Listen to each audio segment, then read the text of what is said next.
Assalamualaikum warahmatullahi wabarakatuh. Waalaikumsalam warahmatullahi wabarakatuh. Alhamdulillahil ahad lam yalid wa lam yulad wa lam yakul lahu kufuwan ahad. Wassalatu wassalamu ala sayyidina Muhammadin sayyidil ibad wa ala alihi wa sahbihi ila yaumil ma'ad, amma ba'du. Kabar ibu-ibu? Alhamdulillah, luar biasa. Oh, enggak kompak. Masih lemes nih Bun, pada lemes. Kenapa sih? Iya, semangatin dulu Bun. Kenapa dong? Emang lagi baru tanggal 16 kan? Cekek. Ayo. Udah Bu? Udah nggak letoy? Apa kabar ibu-ibu? Alhamdulillah, luar biasa. Masya Allah, tabarakallah. Kalau udah dikasih minum begitu, udah kayak ikan mujair ya. Alhamdulillah seger ya. Kita mungkin di dunia ini pernah merasa yang namanya senang, pernah merasa yang namanya bahagia, tapi pernah juga susah, sedih, atau menderita gitu. Nanti di akhirat ada juga kebahagiaan dan kesenangan, kesusahan dan penderitaan.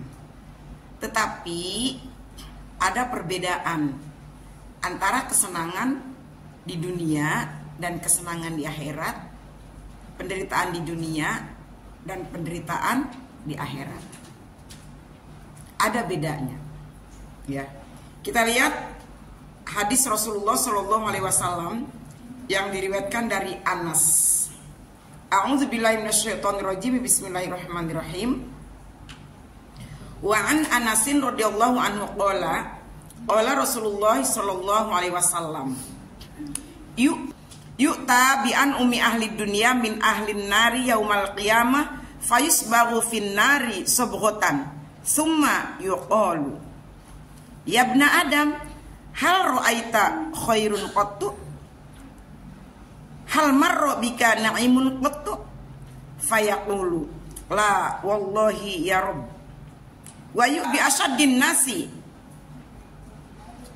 bu'san fid dunya min ahlil jannati fayusbagu sabghatan fil jannati fayuqalu lahu ya ibna adam hal ra'aita bu'san qattu hal marra bika syiddatun qattu fayaqulu la wallah ma marra bi bu'san qattu wala ra'aitu syiddatun qattu.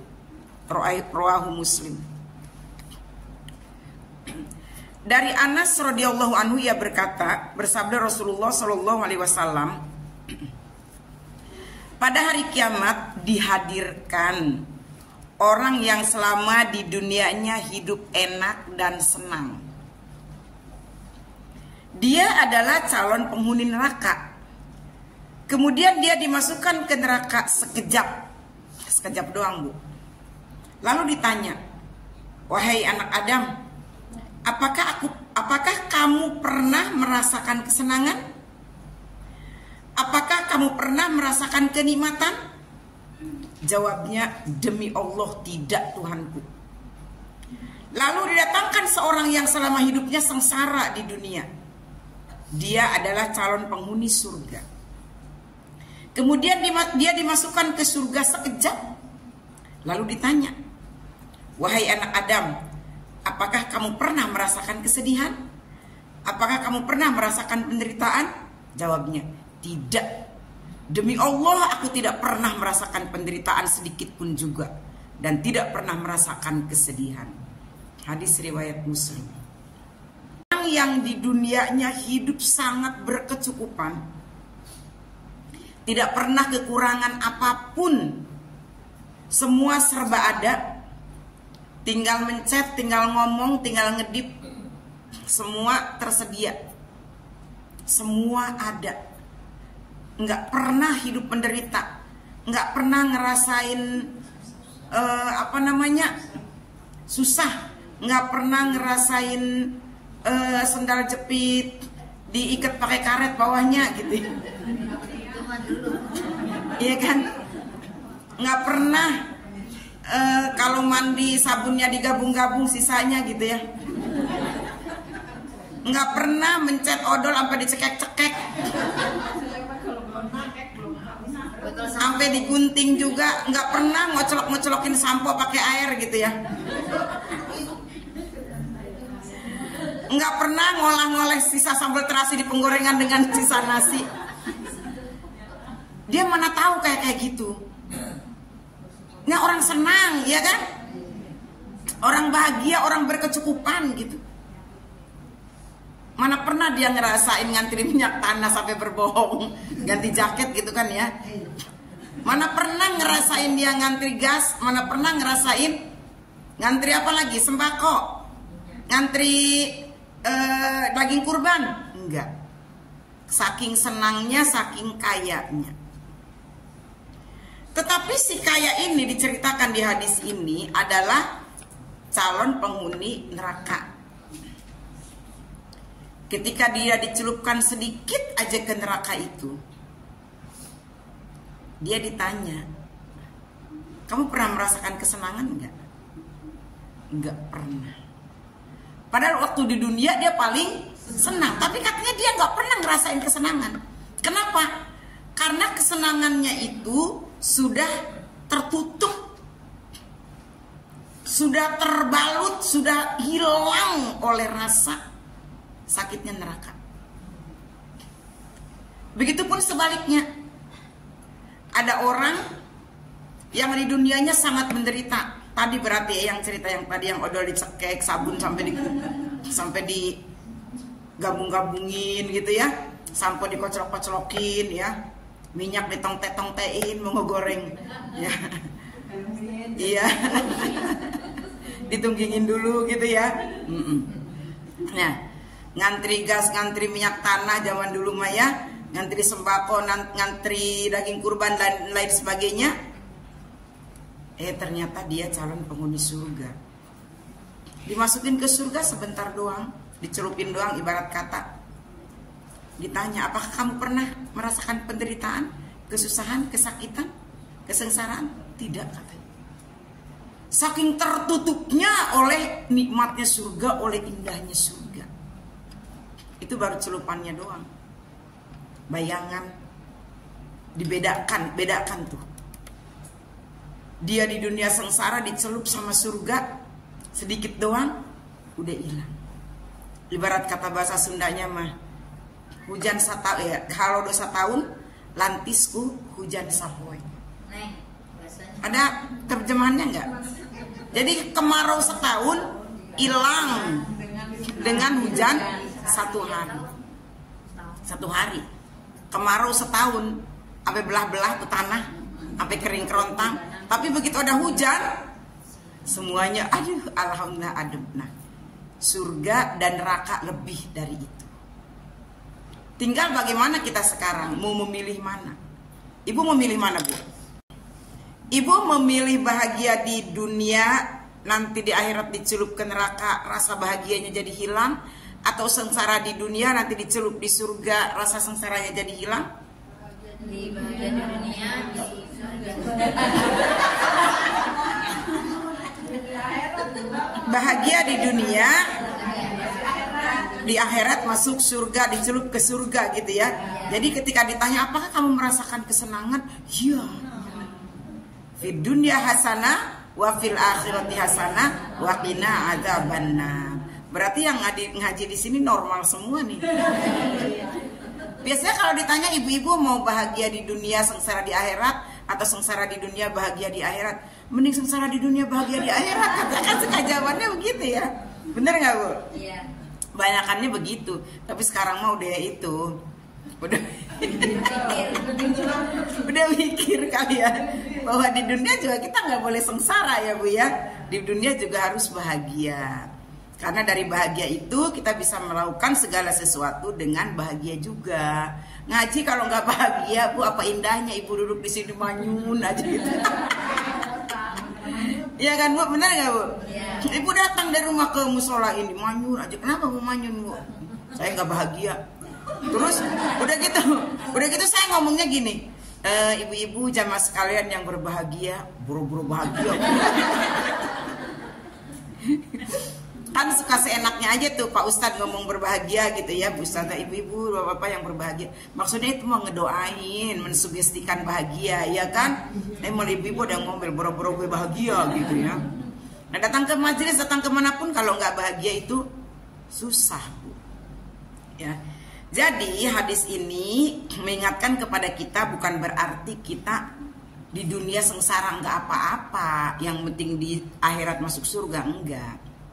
Kita diberikan head, hand, heart, ya itu udah pelajaran 27 tahun yang lalu itu mah.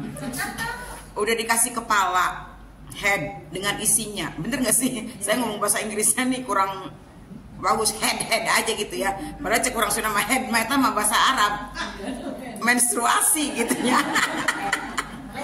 Head, kepala beserta isinya ya Bu ya, lain tengkoraknya doang gitu. Terus pakai hand, tangan, heart, hati. Udah dikasih semuanya itu sama Allah Subhanahu Wa Taala agar kita mampu mensinkronkan bahagia dunia dan bahagia akhirat agar bisa tetap stabil kita rasakan.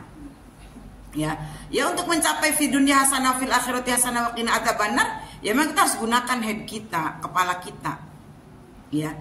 Isinya, otaknya, akalnya dipakai. Ya. Afala taqilun, afala tatafakkarun. Kamu nggak mikir apa? Kamu nggak punya akal apa? Pakai akal. Mau ngapain pun harus pakai akal, pikir. Jangan asal jeplak, jangan asal jangan asal gawe, jangan asal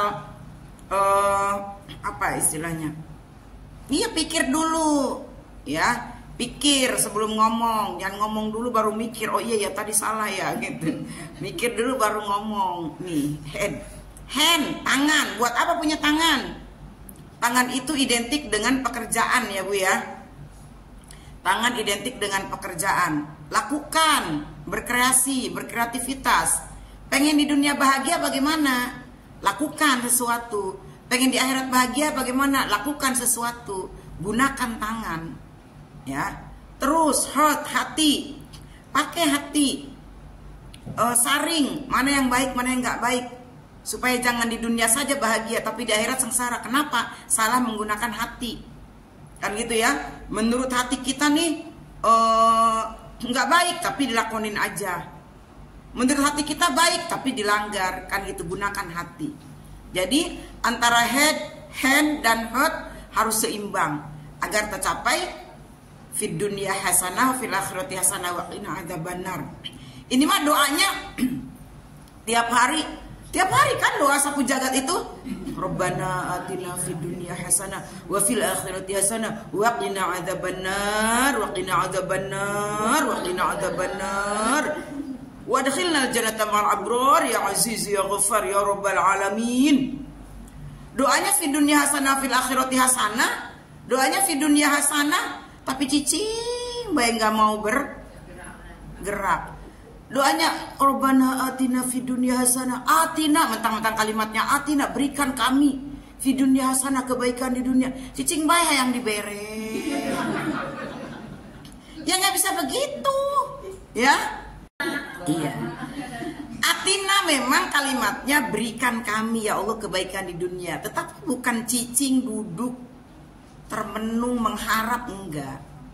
Atina itu setelah kita berikhtiar, ya, berusaha dulu, ikhtiar dulu, cari dulu, ya, baru nanti Allah akan beri.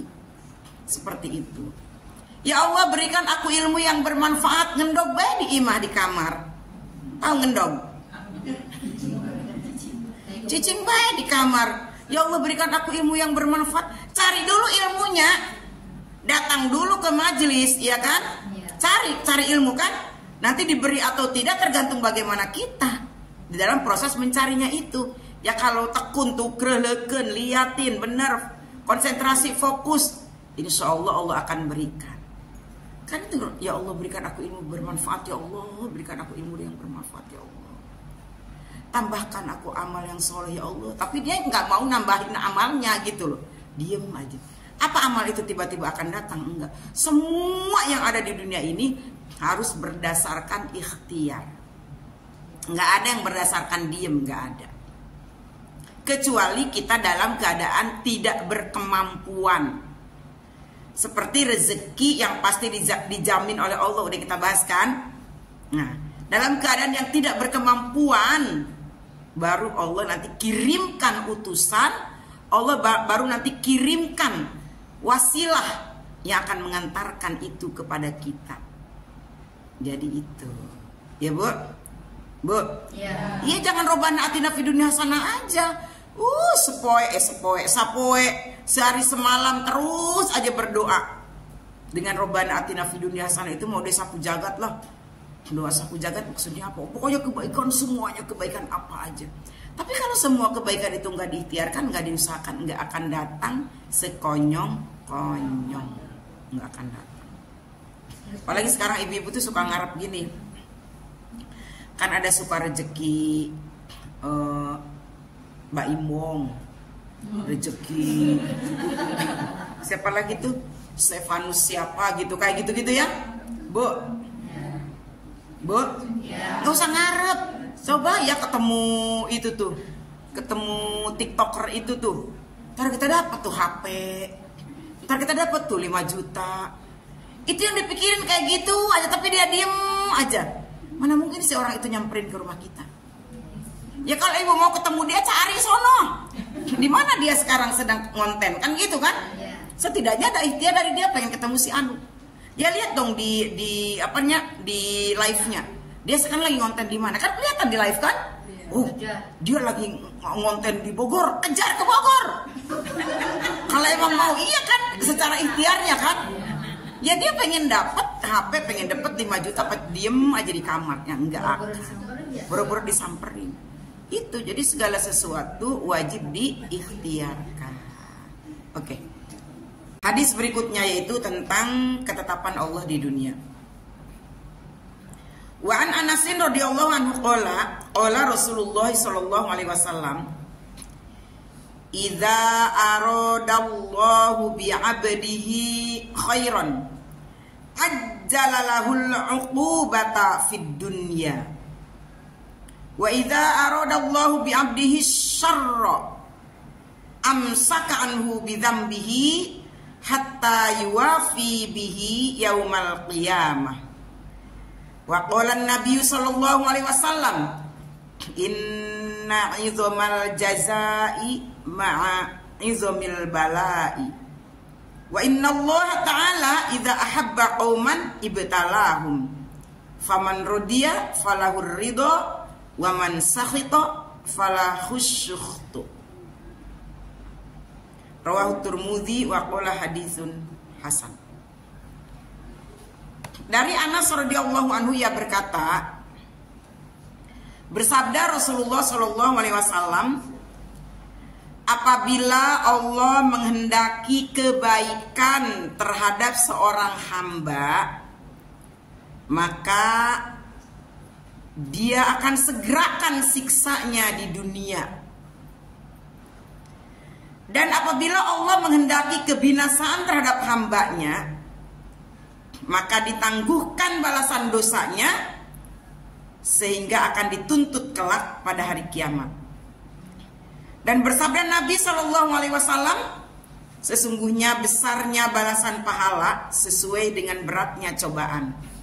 Dan sesungguhnya Allah jika mencintai suatu kaum, maka Dia akan menguji mereka.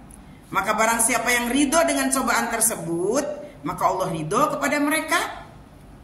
Barang siapa yang murka, Allah juga akan memurkainya. Riwayat Tirmidzi. Bu, nih kita juga suka salah kaprah di sini nih Bu.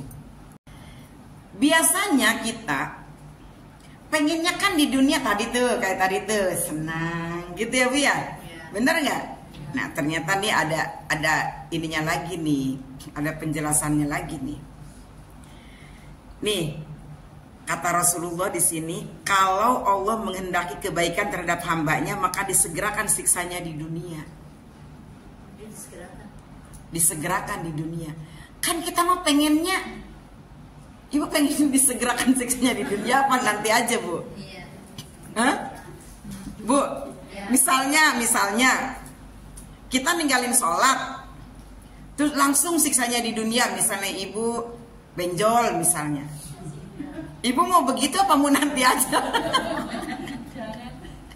Hah? Bu? Coba lagi, Bu. Misalnya mau ninggalin sholat, terus bisa disegerakan siksanya di dunia. Misalnya mau benjol kejedot gitu, itu atas balasan ninggalin sholat misalnya. Mauan begitu apa mauan nanti di akhirat aja siksanya? Kalau mau iya, menurut mau disegerakan siksanya di dunia atau nanti aja di akhirat? Di dunia aja. Iya. Bu. Kalau siksa kita, menurut saya nih ya, menurut saya yang banyak dosa nih.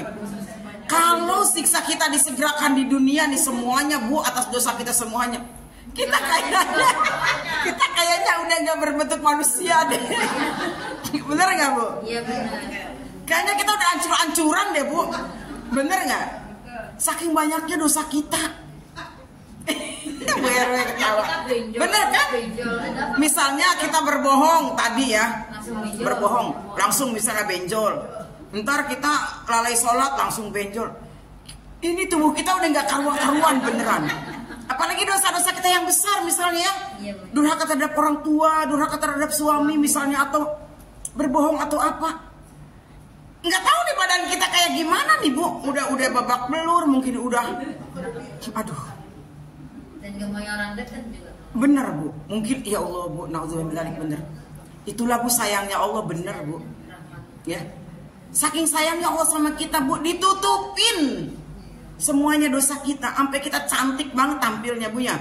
Udah muka kita medok, badan kita udah semok. Wih. Allah sayang banget sama kita. Gitu mau, bukannya kita nggak mau ya. Saking banyaknya dosa kita beneran. Tapi kan kita mah ngerasanya nggak punya dosa aja ya. Perasaan saya mah orangnya sih nggak neko-neko, saya mah nggak usil sama orang ya, nggak suka nyinyir, nggak suka iri. Saya mah biasa aja. Saya mah hidupnya slow aja gitu kan. Kita nggak tahu hati kita geremet-geremet, otak kita geremet-geremet gitu kan ya. Terus kalau dimunculkan dosanya sekarang, kalau dibalas sekarang, luar biasa bentuk kita, nggak tahu kayak apaan. Udah nih rambut kita jigring ke atas, udah dipakai kerudung tembus gitu ya, udah hidung kita mencong sana mencong sini, pipi kita udah gelembir sana gelembir sini. Ya Allah, naudzubillah min dzalik, ya Allah. Makanya gini aja sekarang mah, kalau kita lagi makan gini, Bu, kan suka kalau lagi makan suka ngingetin apa gitu, suka kegigit gitu, Bu ya. Diingetin tuh kita. Astagfirullah, alhamdulillah ya Allah engkau ingatkan aku. Kan suka gitu kan? Kan lagi makan nih, kenapa ngerasanin orang gitu loh? Ada nggak yang lagi makan suka ngerasanin orang? Suka kan? Iya. Tapi kemudian diingatkan sama Allah, lu jangan ngerasain orang lagi makan, nikmat itu rezeki dari aku, kata Allah. Terus kita kegigit, ntar lidahnya yang nyangkut di gigi lah, atau apalah, atau batuk lah, atau apa. Langsung istighfar, langsung bersyukur sama Allah. Ya Allah, alhamdulillah engkau telah mengingatkan. Artinya kan dosa kita tadi yang ngerasain orang itu udah langsung dibalas sama Allah. Begitu, Ibu ya. Dan ini juga misalnya kita kayak lagi ada musibah apa misalnya. Oh ya udah, astagfirullah, alhamdulillah ya Allah, engkau telah memberikan musibah itu padaku. Berarti sudah berkurang kan gitu ya. Nah kayak begitu, jadi buat menetralisir hati kita dan untuk menguatkan ketauhidan kita kepada Allah Subhanahu wa taala, karena kita yakin apapun yang Allah timpakan kepada kita tidak ada tujuan buruk dari Allah. Pasti tujuannya semuanya baik. Cabut lagi jawabannya. Mau dicabut lagi jawabannya? Tapi nggak apa-apa, sebagian kecil yang ringan-ringan aja. Yang ringan-ringan aja ya mau. Kita minta atas dosa-dosa yang kita lakukan itu mintanya ya diampuni, kan gitu ya. Kita juga di dunia nggak mau langsung dibalas gitu, aduh repot bener kita ya. Karena hidup kita bergelimang dengan dosa. Tapi kita juga di akhirat nggak mau. Ya bener lah kata Abu Nawas, ya kan? Benar kata Abu Nawas. Itu tuh orang yang hebat tuh kayak gitu, nggak menganggap dia banyak amal, nggak menganggap tidak punya dosa, tapi iya di surga dia nggak pantas, di neraka juga nggak mau lah. Tadi dicelupin segitu aja, baru dicelup aja bahagianya jadi hilang. Masih ingat kan syair Abu Nawas? Iya, coba. Ilahi lastulil firdausi ahla wala aqwa ala naril jahimi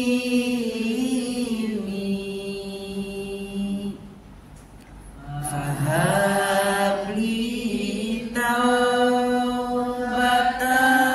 waghfir dhunubi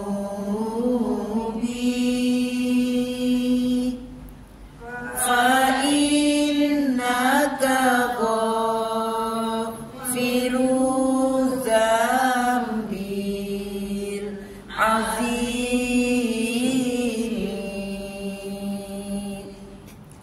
zunubi mislu adadir rimal li nggak kuat fahabli taubatai yadzal jalali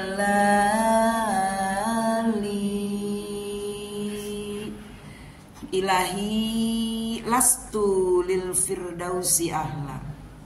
Ya Allah, aku bukan orang yang pantas untuk menjadi penghuni surga Firdaus. Wala aqwa ala naril jahimi. Tapi aku juga nggak kuat kalau harus menjadi penghuni neraka jahanam. Fahabli taubatan waghfir dzunubi. Maka terimalah taubatku ya Allah dan ampuni dosaku. Fa innaka ghafiruz dzambil azimi. Maka sesungguhnya engkaulah zat yang maha pengampun dosa besar sekalipun. Dzunubi mislu a'dadir rimali. Dosaku banyaknya seperti bukan bilangan pasir di lautan, bukan bui, pasir. Pasir kan banyak. Wih, tadi mau kalau balas banyak banget ya. Dosaku seperti bilangan pasir di lautan. Coba ibu hitung, ambil seliter aja pasir, nggak usah seliter, segelas pasir. Nggak kehitung kan? Seperti bilangan pasir di lautan. Dzunubi mislu a'dadir rimali. Fahabli taubatan yadal jalali. Maka ampuni, terima tobatku ya Allah yang maha agung lagi maha tinggi. Nah itu syair Abu Nawas yang juga bisa menjadi rintihan kita semuanya dalam bermunajat kepada Allah Subhanahu wa Ta'ala. Kita nggak bisa menempatkan diri sebagai ahli surga, dan juga kita ngeri kalau menjadi ahli neraka. Idealnya gimana? Ampuni aja dosaku ya Allah, terima taubatku ya Allah. Kalau Allah sudah mengampuni dosaku, sudah menerima taubatku, masa iya sih kalau udah bersih nggak ditaruh di surga? Kan gitu ya Bu ya. Masa iya sih kalau udah diampuni dosa kita, udah diterima taubat kita, masa iya sih Allah nggak menyayangi kita? Ya kita diampuni dosa, diterima taubat juga kan karena Allah sayang sama kita kan Bu? Iya. Suka dibaca nggak syair Abu Nawas ini? Dibaca ya, diselipan-selipan doa kita dibaca. Atau mungkin kalau lagi ngapain gitu ya, duduk gitu. Ilahilas. Memang kalau pakai syair itu berasa lebih syahdu, berasa lebih masuk ke hati gitu ya. Ketimbang mungkin ibu-ibu bacanya Ilahi lastu lil firdausi ahla. Kadang-kadang suka lupa kalau nggak dikasih syair gitu. Nggak apa-apa kalau ibu lagi berdoa misalnya Ilahi las. Cuman jangan kenceng-kenceng ya. Pokoknya asal kedengeran sama kuping aja. Kalau itu doa sholat taubat? Kenapa? Untuk sholat taubat. Bagus banget. Ini kan namanya syair i'tiraf ya. I'tiraf itu artinya pengakuan diri kita terhadap kelemahan kita, bahwa kita memang di surga nggak pantas, di neraka nggak mampu gitu. Jadi kalau kita mengaku kita ahli surga atau mengaku tidak mungkin masuk neraka karena kehebatan kita, berarti bertolak belakang dengan i'tiraf ini, bertolak belakang dengan fitrahnya kita manusia yang banyak dosa. Al insanu mahalul khotawan nisyan. Manusia itu tempatnya salah dan lupa. Jadi jangan pernah mengklaim diri kita bersih, jangan pernah mengklaim diri kita paling soleh, paling benar, paling surga, dan jangan mengklaim orang lain itu ahli neraka. Jangan. Ya Bu ya? Justru kita harus mengklaim diri kita lah yang ahli neraka, orang lain ahli surga. Harusnya begitu. Ya. Jadi jangan suka nunjuk-nunjuk orang ahli neraka, kita yang ahli surga. Kita harus balikkan telunjuk itu, kita yang ahli neraka, orang-orang mah ahli surga. Seperti itu. Karena saking gak pantasnya kita. Tetapi kita juga walaupun mengklaim ahli neraka, sesungguhnya mah kita takut sama neraka. Walaupun kita mengatakan kita ahli neraka, orang lain ahli surga, sesungguhnya mah kita juga takut kalau jadi penghuni neraka. Makanya minta sama Allah agar diampuni dosa. Tetapi ketika di hadapan orang-orang, ketika menunjuk orang, jangan pernah menunjuk diri sendiri ahli surga, orang lain ahli neraka. Jangan, dibalik. Jadi kita harus menunjuk orang sebagai ahli surga. Wah, dia mah hebat. Belum tentu saya bisa seperti dia. Kamu mah hebat, ahli ibadah. Belum tentu saya bisa seperti kamu. Kan gitu. Jangan pernah mengatakan, ih apaan itu neraka itu. Ini kayak saya nih. Surga, jangan. Nauzubillah min dzalik gitu. Baru dimulai ya tadi ya. Barang siapa yang Allah menghendaki kebaikan terhadap seorang hambanya, maka disegerakan siksanya di dunia. Tadi sudah ya. Dan apabila Allah menghendaki kebinasaan terhadap hambanya, ditangguhkan balasan dosanya sehingga akan dituntut kelak pada hari kiamat.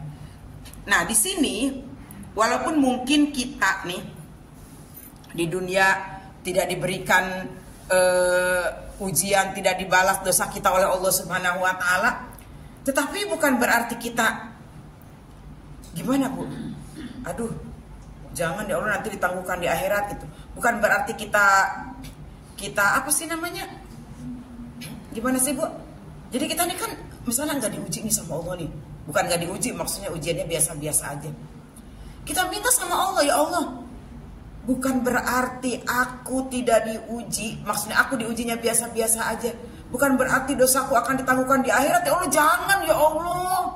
Kita harus mikir juga loh Bu, kayak gitu. Jadi jangan kebablasan, jangan keenakan gitu.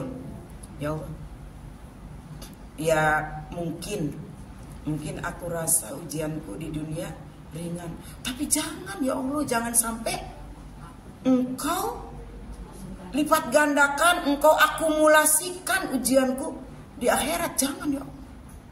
Jadi tetap kita mawas diri.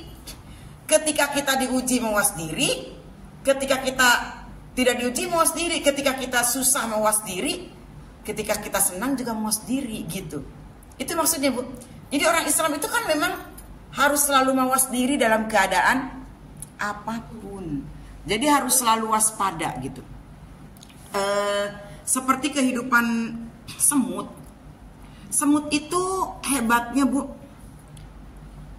mengumpulkan makanan untuk musim dingin. dan terus berikhtiar di musim panas. Jadi tidak ada istilah udahlah menikmati aja udah nggak usah kerja, enggak gitu. Sama kita juga harus selalu waspada ya, selalu waspada baik kita sedang senang maupun sedang susah. Jangan sampai kayak gini, kita baru dapat untung misalnya sekian, hambur-hambur gitu loh. Tetap harus ada waspadanya, harus ada waspada. Itu untuk kehidupan ininya Bu ya, kehidupan dunianya gitu. Begitupun saat kita sekarang ngerasa kita sedang susah, jangan sedih. Hiburannya tenang, siapa tahu susah ini adalah bagian dari membalas dosa-dosa kita. Jadi di akhirat lebih ringan. Ada harapan kebahagiaan. Ketika kita senang, hati-hati. Siapa tahu ini kan gitu ya. Jadi hati kita selalu selalu wah, kalau kata harimau yang lagi mengincar makanan mah matanya awas terus ya kan, ke kanan ke kiri ke atas ke bawah kayak gitu. Memang sesungguhnya hidup itu harusnya kayak gitu Bu. Hidup itu harus selalu waspada gitu. Nggak bisa lengah sedikit ya udah nyantai, lupa ya udah bablas gitu. Sesungguhnya besarnya balasan pahala sesuai dengan beratnya cobaan,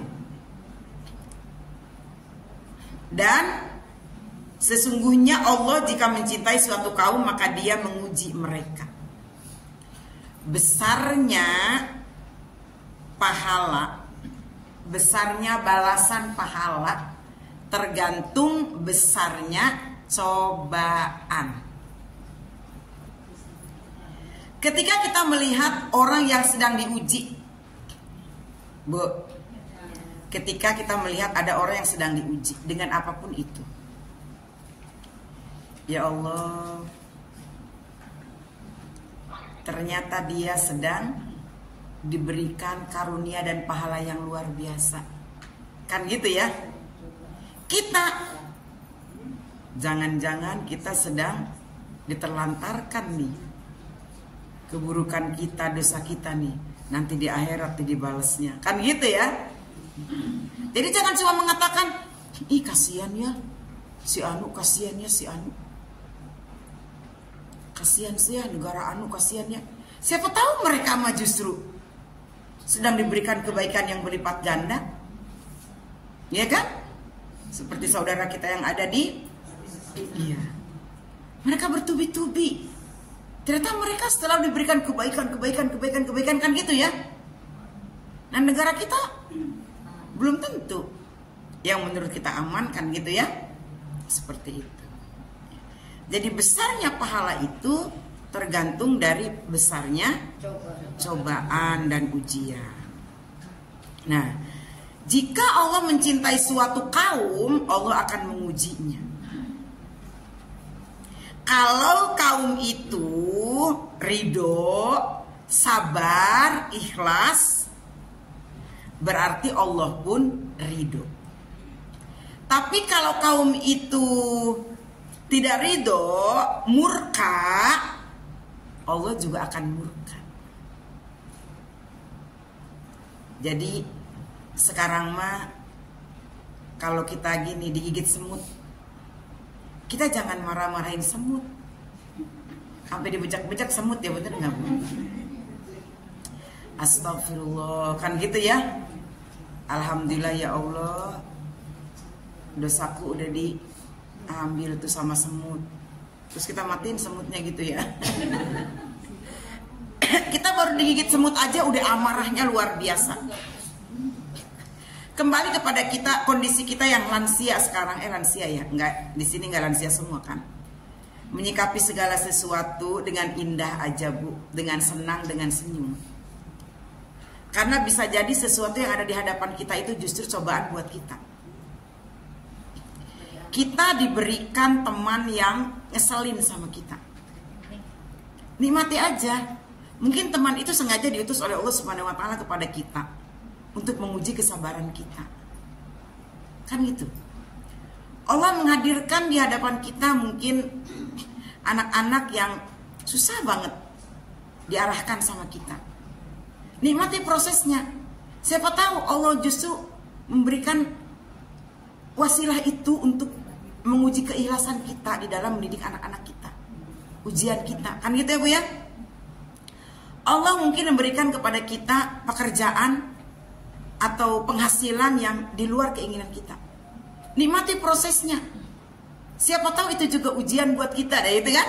Jadi sekarang mah kalau kita berpikirnya kayak gitu, pasti enak, enteng.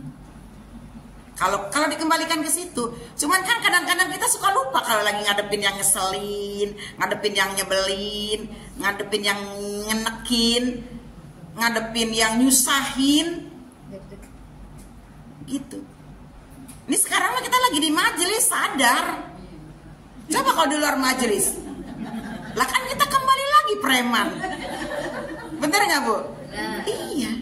Lagi di majelis semua kita juga sadar, waras, bager, cager. Tapi coba di luar majelis, di jalan aja coba, apalagi di jalan ujiannya banyak. Ya Bu ya. Iya. Contoh ketika misalnya Miftahul Jannah la ilaha illallah, ya kan? Kunci surga adalah la ilaha illallah. Miftahul Jannah, terus kita baca aja Miftahul Jannah la ilaha illallah, la ilaha illallah. Kunci surga la ilaha illallah, la ilaha illallah. Dibaca terus la ilaha illallah, tapi dia tidak memaknai dan tidak mengamalkan tidak ada Tuhan selain Allah. Dia tidak peduli Allah melihat dia atau enggak. Ya kalau mau bohong aja. Dia nggak peduli Allah melihat atau enggak. Dia mau mencuri aja gitu kan ya. Dia tidak peduli Allah melihat dia atau enggak. Maksiat aja. Berarti kan dia tidak mengatakan tidak mengamalkan la ilaha illallahnya kan. Jadi la ilaha illallah itu kunci surga jika diucapkan dan diaplikasikan. Gitu ya. Lagu Tobu Hati. Iya. Iya. 5 perkara ini kalau kita nggak ngelakuin. Iya betul, seperti itu. Oke Bu? Tidak salah dengan ayatnya ya, mau ya. Langsung sedikit lagi. Tadi barang siapa yang ridho dengan cobaan tersebut, Allah akan ridho. Tapi barang siapa yang murka, tadi ngehujat, terus marah-marah, kayak mendemo Allah, kesel sama Allah. Ngapain sih Allah ciptakan aku kalau nggak mampu memberikan kehidupan kan gitu. Ya kayak pemikiran zaman sekarang mungkin ya, ini juga bagian, kalau menurut saya ini bagian dari murka terhadap ujian yang Allah berikan kepada kita. Maksudnya gimana? Sekarang kan zamannya emang zaman susah, ya kan? Itu kan ujian buat kita semua. Terus ada sebagian orang yang berpikiran, buat apa menikah? Buat apa punya anak? Ya kan? Kan nanti nggak ada buat keberlangsungan hidupnya. Bagaimana nanti pendidikannya? Bagaimana nanti kesehatannya? Bagaimana nanti ke depannya? Kan? Itu juga kan ujian, bener nggak Bu? Kondisi yang sekarang terjadi di dunia ini itu ujian buat kita. Ketika kita mengatakan udahlah nggak usah punya anak, udahlah nggak usah nikah, repot, kayaknya Allah nggak mampu nih ngasih kehidupan buat kita. Kan pikir secara hakikatnya berarti kan pikirannya begitu kan? Walaupun dia tidak mengatakan itu, berarti dia murka sama Allah. Bisa jadi Allah akan murka juga. Padahal ketika Allah menciptakan makhluk, Allah juga menciptakan rezekinya, mengirimkan rezekinya. Itu banyak banget zaman sekarang Bu, seperti itu. Ya, itu juga ujian Bu, yang mungkin kita semua kurang menyadarinya kalau itu merupakan ekspresi kemurkaan atas kondisi dunia yang ada sekarang. Banyak kan Bu yang free child, ya kan? Free child, nggak mau punya anak, nggak mau menikah, atau mungkin biar nggak hamil menikahnya tongkat dengan tongkat mungkin ya, mangkok dengan mangkok gitu. Mungkin seperti itu. Nauzubillah min dzalik. Itu juga bagian dari tidak menerima kondisi atau takdir atau ujian yang Allah berikan kepada kita. Padahal udah dijanjikan juga an-nikahu miftahur rizki. Salah satu cara agar kita dapat rezeki adalah menikah. Ya, menikah itu kuncinya rezeki. Yang penting setelah menikah itu atau dalam proses pernikahannya itu kita terus memaksimalkan usaha. Minimal kalau kata guru saya dulu ngajarin seperti yang sering saya ceritakan ke ibu-ibu, miara ayam aja. Tapi di komplek Medang Lestari diomelin miara ayam. Miara ayam dari sepasang bertelur dirawat jadi punya anak. Nanti bertelur lagi dirawat jadi punya anak. Mau kemana naruhnya di sini? Nggak ada kandangnya, nggak ada buat kandang. Udah ngerepotin tetangga tuh ayam melulu, ya kan? Gitu Bu. Udah naruhnya juga di mana? Baunya lagi. Udah gitu mau ada lomba RW bersih kandang ayam. Kandang ayam singkirin kata Bu RW. Itu yang ada kandang ayam yang ada jemuran pindah-pindahin. Pak Lurah mengontrol. Waduh, ayam kita kemana? Ya pokoknya bagaimanalah. Ada aja jalannya Bu ya. Kalau kita mau berikhtiar. Gitu Bu. Oke Bu. Itu aja kali Bu ya. Ada yang tanyakan lagi? Nggak ada? Kayaknya udah paham, semua paham. Ya. Bingung mau ditanya. Bingung. Udah? Kalau sudah tidak ada yang ditanyakan, mohon maaf kalau penyampaiannya kurang berkenan. Dan semoga kita akan terus haus. Ya, haus tentang ilmu, haus untuk terus belajar. Dan semoga kita selalu diberikan kesempatan oleh Allah Subhanahu wa taala untuk bersama-sama di dalam lingkungan yang baik ya, mencari ridho Allah Subhanahu wa taala. Terima kasih. Assalamualaikum warahmatullahi wabarakatuh.